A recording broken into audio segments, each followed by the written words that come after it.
Attention scientifique poids lourd, il vivait au IIIe siècle avant Jésus-Christ dans la ville grecque de Syracuse en Sicile. On lui attribue un tas d'inventions.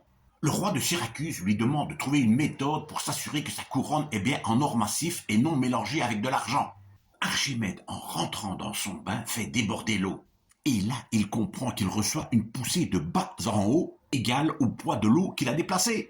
La fameuse poussée d'Archimède, celle qui permet aux bateaux de flotter et aux montgolfières de s'envoler. Car avant lui, les bateaux coulaient et les montgolfières restaient collées au sol. Content, il sort du bain et court nu dans les rues de la ville en criant « Eureka !» J'ai trouvé en grec. Le volume d'eau déplacé par la couronne doit correspondre au poids du même volume en or. Comme l'or est plus lourd que l'argent, invente la célèbre vis d'Archimède qui permet de remonter l'eau des puits. Le boulon, l'écrou, la roue dentée. Il développe la théorie du levier et dira « Donnez-moi un point d'appui et je soulève le monde !» Crée des machines de guerre, la griffe d'Archimède, capable de soulever et de fracasser les bateaux ennemis. Il conçoit les miroirs ardents capables de concentrer les rayons du soleil et enflammer les voiles ennemies. Il invente une méthode pour calculer pi.